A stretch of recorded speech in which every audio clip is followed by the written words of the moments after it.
All right, Gary Green joins us today. He's from the law offices of Gary Green, and I mentioned kind of where medical news sometimes affects the legal world. Today we're talking about a recently before unknown bacteria that has been found at Arkansas Cancer Institute and in some patients there. Yes. So sort of tell us what the situation is, first of all. This has been in the news some. Okay, I'll set the stage first. It's in Pine Bluff, Arkansas Cancer Institute. It's a clinic there that treats cancer patients. The affected dates that they've released are March 22 of this year until September 11 of this year. Okay. So anybody who had their port accessed, people sometimes have a port inserted in their body to make it easier to receive medications or to do a blood draw. Sure. Anybody who had an access to their port at that clinic during that time is at risk. Okay, again, it was March until? March 22nd until September 11 of this year. Any in that time, okay. Yes. They have acknowledged that over 150 people are affected, that they were patients during that time.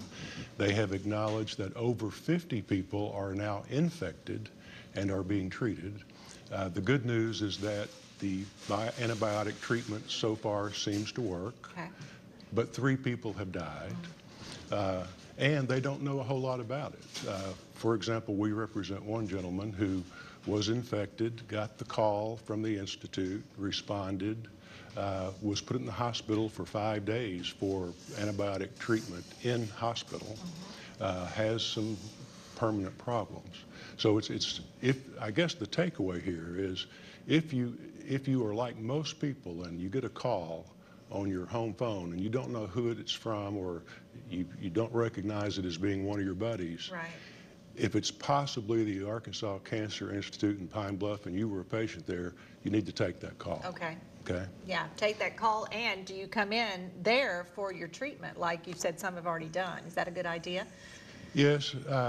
They say that the problem has been fixed. They acknowledged that they had done some shortcuts with regard to the flushing of the ports. The cleansing. The cleansing.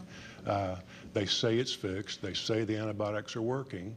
So far, to their credit, they're giving information out, but I'm already starting to see the defenses. Okay, the like defenses are, we did this, but you can't prove that we caused these 3 deaths. Right. But we can. Because you can, Yeah. because these were sick people. Obviously, Yes. maybe their immune systems were low, so they could say, you know, you can't prove that it was all our fault, Yes. correct? Yes. Yeah. Causation is always a problem in any medical negligence case, but in this one, you look for patterns all the time. If a bus full of kids or go into a restaurant and half of them have the chicken sandwich and half of them have the hamburger and everybody who had a chicken sandwich got sick, Right. we see patterns. Sure. We see patterns here. Autopsies can be done. The treatment protocol that's being administered right now proves the connection. It's a bad thing for over 100 people. Okay. Yeah. At what point would you call someone as yourself? When would you bring in an attorney? It's always better to call someone on the front end. Things change, records can be gotten that might go away, etc. So it's always best to call an attorney early. So if you get that call, go in and get the treatment, but maybe go ahead and get some legal absolutely. representation. Get the medical treatment first, Right. then call the attorney. Exactly. And you know, you hear this is, you know, one instance, but you hear of staph infections. You hear of a lot of things that happen, you know, in the hospitals. Arkansas is now distinguished in that we have, by the way, the one thing that's unusual about this bacteria is that it's previously unknown. It is now called FVL 2018-32. That's what the CDC has named it. Yeah. But nowhere in the world has it been found before. No now. kidding. Yeah.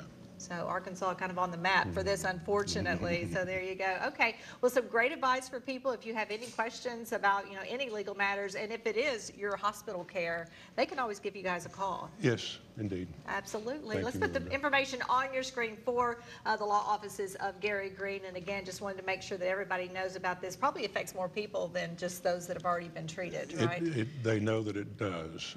They say that they've reached everyone, but only 50, I think it's 53 people are being treated right now Right. with antibiotics. Okay, so if you have been treated there or you have a family member who has been treated there, maybe go ahead and give them a call and see if it was during that time and what you need to do. And if you need any legal help, here it is from Gary Green, 224-7400, and then the 1-888 number as well. Would this be something that could become a class action lawsuit at some point? Well, it's a good question. Probably not is the short answer. But if I have to take 100 depositions and, I can take one deposition and then 100 people share the cost. So Right. a deposition is usually $1,000 that gets charged to the client file. This time they get charged $10 if I'm representing. Okay, 100 so people. sometimes that happens. Yeah, sure. And so stay tuned for Yes. more on that, I guess. All right, thank you so much for letting us know about this. Okay, coming up next, we're going to talk safe holiday lighting. It's with David up next from